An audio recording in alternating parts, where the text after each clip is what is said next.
మరణించిన ఆ సెకండ్ నా గుండె ఆగిపోయింది. నాన్న నువ్వు లేని లోకు నేను ఉండలేను నాన్న అనేసి చాలా కుమ్మిలిపోయినా. మా నాన్న కాపాడుకోవాలి అన్న తీసుకొని హాస్పిటల్కి అన్నా తీసుకొని పోయినాడు. గవర్నమెంట్ హాస్పిటల్కి పోతే ప్రైవేట్ తీసుకోమని అన్నీ ప్రయత్నం చేశాడు. కానీ దేవుడు మా నాన్నని ప్రాణం నిలబెట్టలా. మధ్యలోనే మా నాన్న ప్రాణం ఆగిపోయింది. కాల్ చేసి చెప్పాడు, మా నాన్న లేదు ఇంకా మేటికి మన దగ్గర అన్నాడు. అక్కడ ఒక సెకండ్ నా నాన్న వెళ్ళిపోయినాడా అని తట్టుకోలేకపోయినా. నాన్న ఈ జన్మకి నాకు పచ్చిన ప్రేమ ఎన్ని జన్మలు ఎత్తిన తీరదు. కానీ నాకు ఫ్రెండ్గా, నాకు తండ్రిగా, నాకు అన్నదమ్ముడిగా, సేమ్ ప్లేస్గా అన్నిట్లో నాకు నేడుగా నిలబడ్డావు. ఈరోజు నాకు ఎవరు నాన్న ముందు జాగ్రత్త చెప్పేవాళ్ళు, నాకు ఎవరు తోడు నెడుగు నిలబడు 24 hours జాగ్రత్త చెప్పేవాళ్ళు ఎవరు ఉన్నారు నాన్న? నేను నా తండ్రి నాకు పెళ్ళవల లాస్ట్ సంతానం అని అన్ని ప్రయత్నించాను. నాన్న నాకు జాబ్ చేసేవాడు కావాలి అని ఒక్క కోరిక కోరాను. దానికోసం మా నాన్న ఏడ్ చేసి జాబ్ చేసే సంబంధాన్ని ఎత్తుకి చూశాడు. కానీ ఆ సంబంధం పెళ్లి జరిగిన నా అచ్చట ముచ్చట 3 రోజులకే తీరిపోయింది. నా నాన్న కంట్ల కన్నీరు చూశాను, మా అమ్మ కంట్ల కన్నీరు చూశాను, అక్క చెల్లి మనసుల గుండెల్లో బాధను చూశాను, నా అన్నదమ్ముడు మనసుల యాదను చూశాను. కానీ నాకు ఒక బిడ్డ కలగకుండా కలిగిన సంతానం అది దేవుడిచ్చిన బహుమానం. ఆ బిడ్డ కోసం పోరాడినా, ఆ బిడ్డ ఆఖరి సమయం దాకా పోరాడుతున్నా. నేను 6 నెలలు గర్భంగా ఉండేటప్పుడు నా హస్బెండ్ నాకు గొడవలు వచ్చి నా బిడ్డ ప్రాణానికి ఆపుతొచ్చింది, నా ప్రాణానికి ఆపుతొచ్చింది. నా ప్రాణం కాపాడుకోవాలి, నా బిడ్డని ప్రాణం కాపాడుకోవాలని హాస్పిటల్కి పరిగెత్తినాను. గవర్నమెంట్ హాస్పిటల్ వాళ్ళు తిరుపతికి మెడికల్ హాస్పిటల్కి పంపించారు. అక్కడ నా బిడ్డ ప్రాణం, నా ప్రాణం కాపాడుకొని నేను వచ్చినానంటే నా తండ్రి 24 hours ఫోన్ చేసి ఎలా ఉంది అని పలకరించేవాడు. నా అన్నతమ్ముడు ఫోన్ పేలో చేసి అమౌంట్ని బయట మందులకి సప్లై చేస్తాడు. నా అక్క చెల్లి ఎడ్యుకేషన్ లేదు, టీ చంద్ర. కానీ అమ్మాయి బయట 12 గంటల రాత్రికి పక్కనున్న ఆంటీ హెల్ప్ తీసుకొని హాస్పిటల్ మార్గపోయి ఇంజక్షన్ మాత్రలు తీసుకొని వచ్చి నన్ను నా బిడ్డను కాపాడినారు. ఈ రోజు నేను నా బిడ్డ ప్రాణంతో ఉన్నానంటే కృష్ణారెడ్డి మా అన్నతమ్ముడు, చిన్న అన్నతమ్ముడు, నా అక్క చెల్లి. కానీ 100 మంది ప్రార్థన చేస్తారు నేను నా బిడ్డ బతకాలని. నా దగ్గర నా అక్క దగ్గర సైన్ తీసుకున్నారు, మీరు బతకరు ఇంకా చనిపోతారు అన్నారు.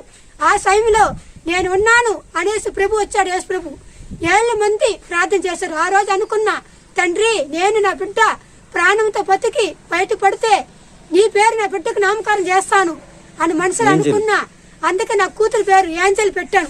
ఆఖరి సమయంలో మా నాన్న 82 సంవత్సరాల తర్వాత యేసు ప్రభు నమ్మినాడు, బాప్టిస్ట్ తీసుకున్నాడు. నిజమైన దేవుడు యేసు ప్రభువే అని నమ్మి కడదాకా ఆఖరి నిమిషం ప్రాణం వదిలేదాకా సూత్రం విన్నాడు యేసు ప్రభుని.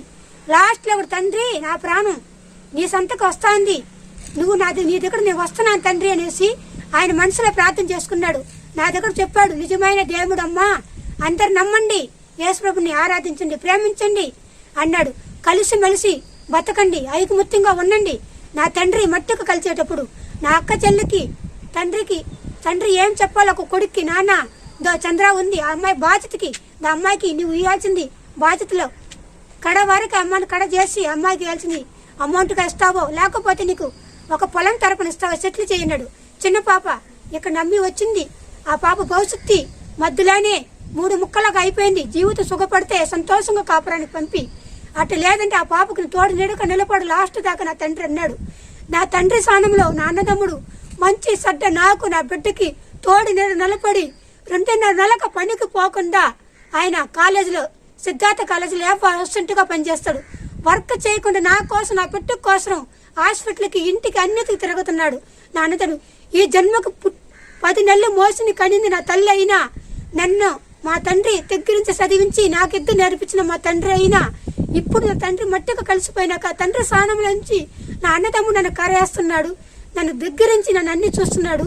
ఈ రోజు ఈ స్థానంలో ఈ భూమి మీద నిలబడుకొని నేను మాట్లాడుతున్నానంటే నాకు నా అన్నదమ్ముడు బలము, నా తల్లిదండ్రుల ప్రేమ, అక్క చెల్లెలు ఓదార్పు, అందరికి మించి నా తండ్రి ఆధారపు ఆ దేవుడు యేసు ప్రభు అనుగ్రహం ఉంది. అందుకే నేను మా తండ్రి యేసు ప్రభుల మతంలో మారినాడు.